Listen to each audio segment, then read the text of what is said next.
Okay, so what we have here is a AR-15 upper. It was stripped. I installed the parts preemptively to make sure everything works. This is what I'm going to be using for the 450 Bushmaster. And with this, we are going to try, at least attempt, to use Birchwood Casey's aluminum black. Now this is just for touch-ups, but I don't quite know how to anodize aluminum without getting a bunch of acid and little rods and jars and hooking it up to a battery and anodizing it properly. Now that sounds like the right way to do it, but when I'm going to cover it in paint anyway, I do not really see a reason to go in depth necessarily, as long as we cover the parts that we do not want to corrode in theory. So this is a very powerful acid. It is selenious acid and fluoric acid, and I'm a little bit worried. So we do have gloves, and I have my paintbrush kit. I got towels for any spills, and what it says to do is to apply it lightly, wait a minute, let it do its thing, and then rinse it in cold water. We have a sink not too far from here, and here is what I'm going to be. We have a Smucker's jar that should be good enough for acid, so I'm gonna put a little bit in there, I think, maybe. I don't know if I'll use this yet, but just as a precaution, here it is. It's open for us. But I think I'll be able to get away with just dabbing it in the solution itself. First step is to remove the oxide layer on the actual upper itself. I don't see much of an oxide layer, but you know, just put a little elbow grease into it with some steel wool. And I don't know if this is necessarily going to do everything that I want it to do, but you definitely want to freshen up this aluminum here. So this is going to take a little while. Watching this is probably as exciting as watching paint dry, so you know, that's what editing's for.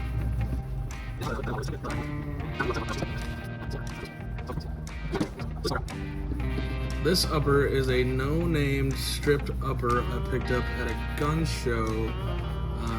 I'm not sure what brand it is. We do have the symbolization right there. I believe that is a bronze. No, it wouldn't be a bronze mixture. I forget. I looked it up. There's a chart on the symbols of an AR-15 and what mixture it is. But I remember being actually pretty impressed when I did look it up, as far as it not being made out of recycled cans, because you never really know what you're going to pick up, especially for deemed blem receivers or just bare receivers. The measurements all look good on it. I did hook it up to one of my lures, and it seemed to be fine. So now we're just going to see how this chemical works. So again, always use gloves when doing stuff like this. There's no sense in getting a chemical burn. I have had chemical burns dealing with hazardous waste, and they are not fun. They are excruciating. Fight Club does not lie. Okay. I do have one worry with these. I don't know if they're chemical resistant at all. I seriously doubt they are. They're meant for paint. They might fall apart as I do this, which is kind of why I wanted to dump a little in there and then just dip it. In theory, I don't want to waste this stuff too much, but it's not like it's egregiously expensive. I believe this was like $12. So, without further ado, let's open this up. Dump some in there. Very minute amount. Alright, here we go. Without further ado, let that soak up.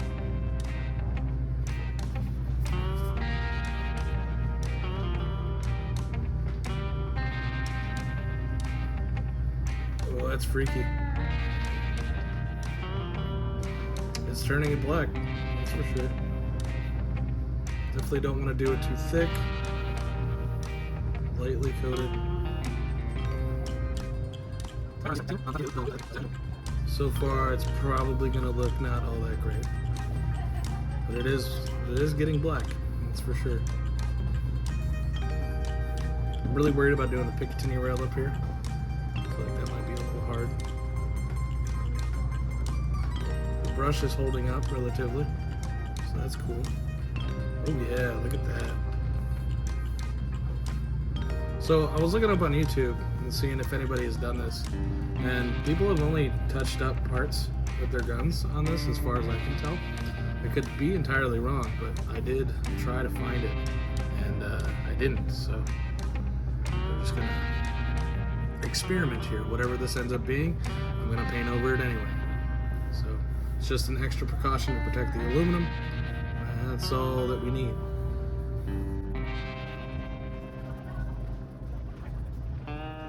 Seems like it reacts pretty fast. I'm not gonna lie. It kind of stops reacting right away after you get your initial reaction. Like right here, pretty sure I can get that black right now.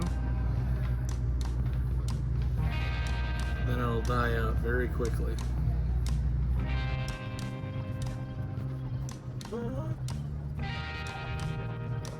Alright, I'm going to go rinse this off because it said to only let it rest about a minute.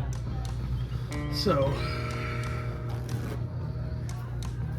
see what we can do. That doesn't look exactly great, doesn't look exactly terrible. If we keep coating it in light coats, maybe we might get somewhere. But that went from there to that. It's not the best, it's not the worst. We're gonna keep playing with it here. Let's see what we accomplish. Instructions say to pat it down dry, so that's what we're gonna do. Hopefully this doesn't wipe off. Doesn't seem like it is, really. Seems to be looking fairly decent. If you wanted a battle-worn finish, this is it, because it definitely looks worn. It's not perfect at all. It very much looks crappy if you were trying to do a professional job here, but we are going to paint it. So I'm just going to keep going, and we're going to see how black we can get it, and if we can get it a little bit more even.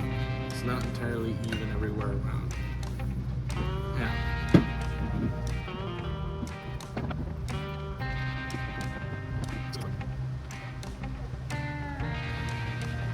I am learning to drag this slowly. It seems to be working better.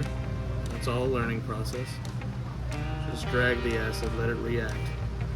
Let it pool up and puddle.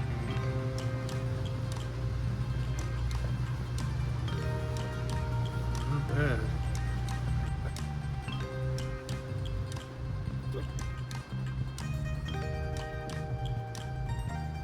I knew this Picatinny rail section was going to be finicky. I didn't imagine how finicky it was going to be, but here we are. What I don't want to do is wait too long on an individual part before rinsing it and actually pitting the metal. I believe that's entirely possible because this is a very strong acid. I mean, it's not going to digest you or digest any rocks, but I wouldn't give it time to do some serious damage. Cosmetically, I should say. I'm sure the rifle would function fine, but we definitely don't want to pit it. Remember, we're not painting, we're acid etching, essentially. I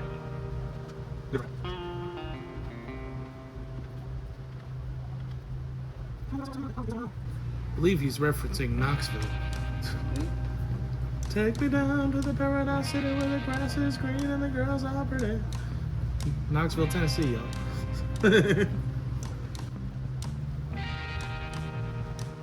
Starting to stink. It really does smell like, not gun bluing, but like gun bluing remover. If any of you have ever messed with that, that's what it smells like. I guess it's probably very similar chemicals because gun blue remover is just an acid base, I believe. I've let some of this sit too long. I don't have any pitting or anything, but I definitely got to go rinse it soon, even though it's not fully filled in. It's not perfect. That doesn't look terrible. I'll take it. Alright, so what I've gathered from doing this side is that I was moving too fast and I let it blotch up too much. And we clearly had some acid spilled over the side there. So we'll have to redo this side in theory, just by adding more thinner coats. Up here it actually looks pretty decent. It still looks like crap. It's not perfect. It's the first run, but it should get darker and darker as we go. And then I also learned to go slower. Slow is smooth, smooth is fast with this stuff.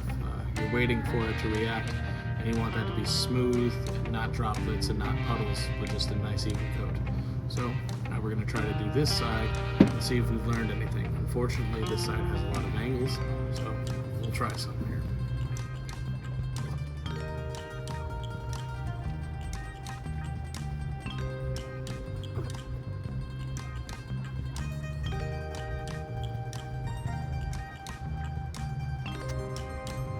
I have no idea what this is going to do to the dust cover, but dust covers are very replaceable. I'm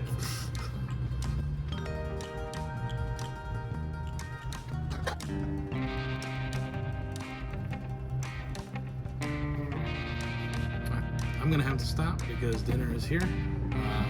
That's actually turning out pretty well. I'm going to go rinse this off, press the pause button, and I will return once I have some food in my belly. Alright, we're going to keep going here. Apparently I didn't stop the video, so it ended up being 50 minutes long, which is not ideal.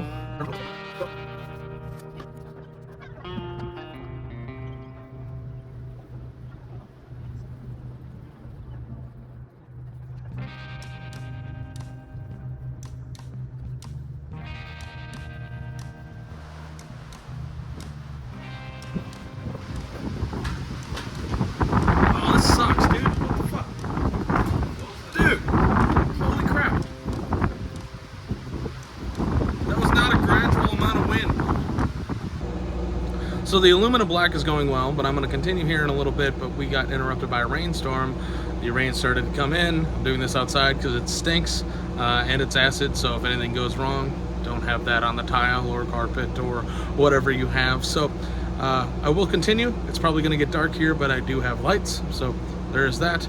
And I also need to charge the phone because I recorded a 50-minute video and now it's almost dead. So yeah. So yeah, this side's actually not all that bad in comparison to this side, so we're going to go back and revisit it now that we have our methods down relatively. I'm also going to top up our acid here because I feel like a lot of it has reacted. And just got a little drinky pool. Time for a little drinky pool. Cheers, genitals.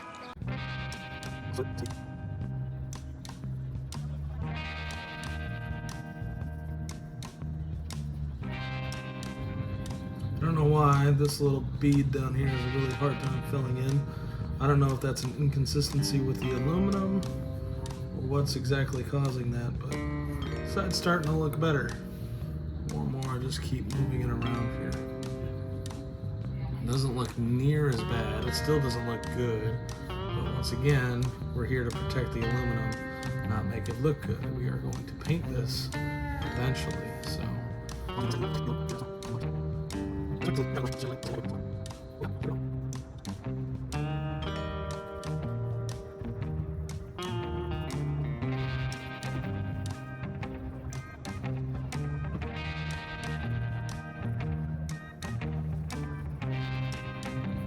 I want to get those pivot areas as much as possible. I know most have been silent, but you know, the contact with the lower, it's not all about getting every surface covered necessarily, but the more the better protected you will be.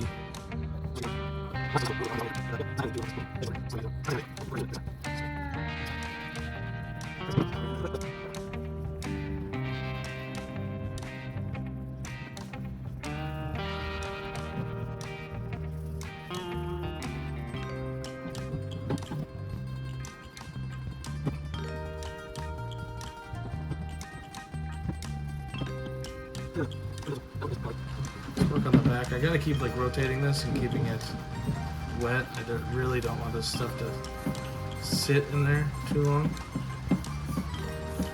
Like I said, don't want to pit it. So just kind of keep moving it. Keep growing. Keep removing as we do.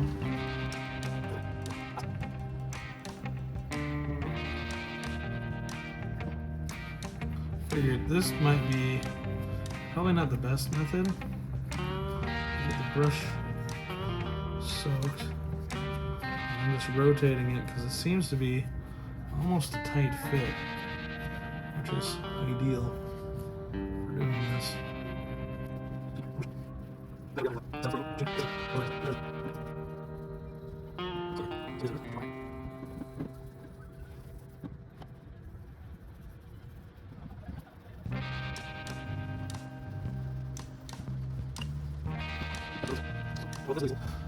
Seems like the more I steel bolt, you know, the more you follow instructions, the better it turns out.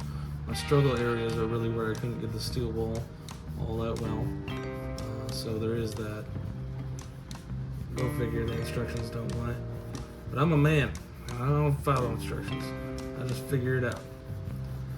And that's why it looks the way it does. Oh yeah, so the inside's actually going much easier than the outside, which is very surprising to me. Yeah, that's incredible.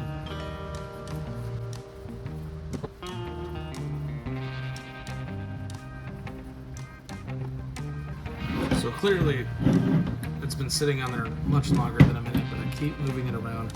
I think it's crucial that you just keep moving it so that it doesn't sit in one area for too long. We're almost done here. This is not looking shabby to me. I'm gonna hit these guys one more time.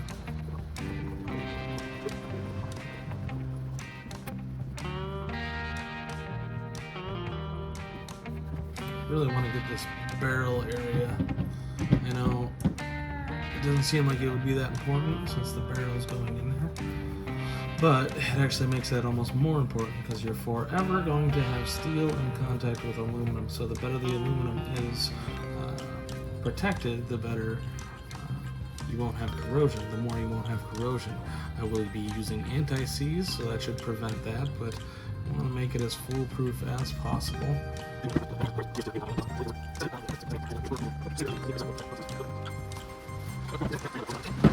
And it definitely doesn't look as good as I'd like it to, but I would believe it did complete the objective of covering the aluminum how it should be. I mean, it's pretty incredible that this was just a raw piece of aluminum and it did this good. This is definitely recommended for repairs.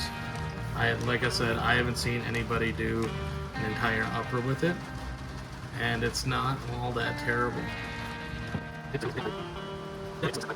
I'll get you some better lighting and we'll see what we're dealing with here. I think I'm done. You could fret about this all day, or you could live in peace and just accept it is what it is. All right, so this is what the aluminum black looks like, and it really stinks. It's not as great as it looked last night, even. It like kept being an acid, even though I very much neutralized it. I had it in a tub of water, ran it underwater very much for a long time, and it seems to look very worn. It's kind of cool. We're definitely going to paint it. I don't know how much protection that actually is offering versus it just being raw aluminum, but here we are. Let's flip the rifle over. I wanted to give you some context in what normal anodization looks like in comparison to this. And it is quite different. We kind of have two different shades. I believe this is paint. It may not be anodized, but this is definitely anodized. So yeah, it is quite different. I would just use it for repairs because this didn't turn out exactly how I wanted it to, but it should serve its purpose. For example, if you get it wet, it does like begin to look a little better, but then it's wet and that's no good. Same goes with oil. If I put a bunch of oil on it, there's going to be no painting that, is there? So we're just going to have it be as is. I'm going to go test fire this rifle and we're going to see what we can do here. It should be good to go. So wish me luck, and if everything goes right, it'll be time for paint. So the colors I have here are this, which I thought was neat. I don't know how well it's going to work for a camo job, but we are doing this in the Tennessee, North Carolina, Georgia region, so it is very dark green out here, if not light green. So we have the normal camouflage green. We have this freaky, looks two different tones at once. And then this is very beautiful, and it is Krylon. I do worry about Krylon mixing with Rust-Oleum. That's something I hope works out well. I could just do a test piece. Why not do a test piece right now? With the addition of normal sandable primer that is woods colored, and then this is fall leaf orange, as I would like to call it, because if you hold a leaf up to it, that's the closest color that there is. So we got our colors here, and we're just gonna go at it. I'd really like this to be like my base. I don't know how it's gonna mix with the others, being the others are Rust-Oleum. So I'm gonna test that out quick. No sense in getting ahead of myself and then just crying when it bubbles up. It says green to copper. I thought that would be purple based on the picture, but it says green to copper. So this might work out for the best, but it is very glittery. I did not expect that. Okay. Proper distance away. I know a lot of people use Desert Tan as their base coat. Never really understood that. Unless you do live out in the desert, then I totally understand. Oh yeah. Getting after it, bud. Okay, so we got one side kind of done. It's probably not fully dry, but you know, it's 92 degrees out here. I'm hot, the gun's hot, so it's probably helping in you know, drying it, but it's also very humid out, so maybe not. It's not quite as hard as when I had to do the What Would Stoner Do rifle and it was 30 degrees. That I had to wait quite a bit. So we're just gonna send it here. Look at that. Oh yeah. So pretty. Sparkling.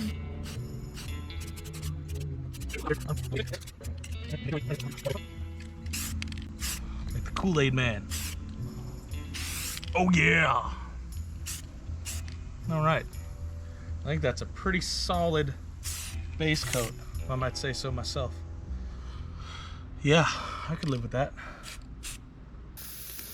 If you're ever wondering how to paint, you just got to find stuff to do in between. For example, I listen to comedy and then I cook steak. Why not? Could be pasta, could be steak, could be anything else. But that's gonna. I'm pretty excited about that. Look how thick it is. That's awesome. Okay, so I watched Shane Gillis on Hot Ones, and that should have been enough time to apply the mighty green to copper. So I don't quite know how I'm gonna do this. I think I'm gonna go from the top, and then I'm gonna do where the hand goes. I'm gonna do a little bit around the back. Possibly, maybe, sure, why not? All right, without further ado.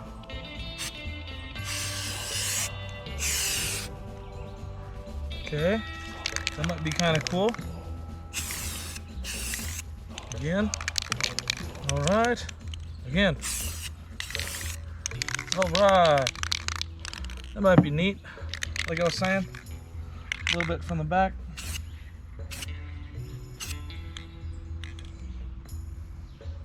A little bit up here, go straight across. And a little bit up here, go straight across. And then the handguard, I'm going to start over here.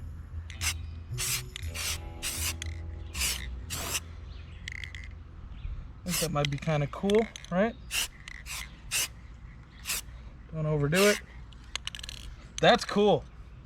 That's cool. You're not seeing what I'm seeing from the top necessarily. Maybe I can show you. But that's neat.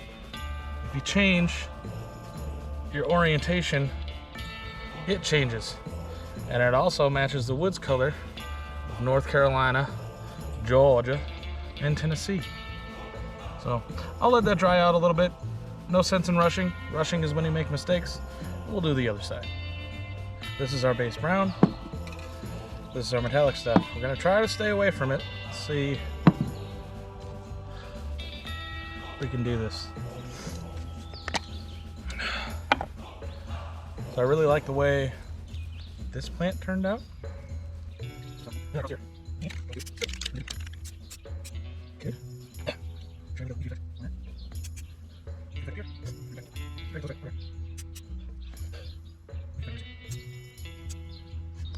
All right, I think that's really all we're gonna do. It doesn't need to be too fancy. We got leaves up here, we got leaves right here, we got leaves right here, and in between. I will take the dark gray, kind of eliminate some of that shine. I know we all like shine, but here we go. 1, 2, 3, 4, and 5. business end. Let's do one more stripe rest. Yeah. Alright. Flip it over. I really don't want to touch that. That's awesome to look at, really. So we're just gonna turn her over here.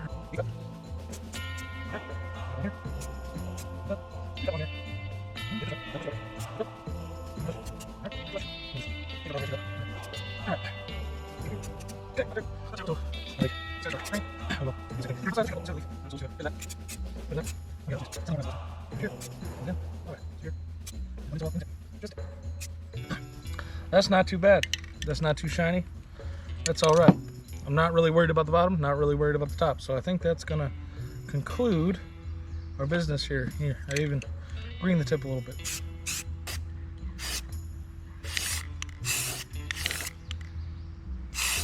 Too much? No such thing. Bam.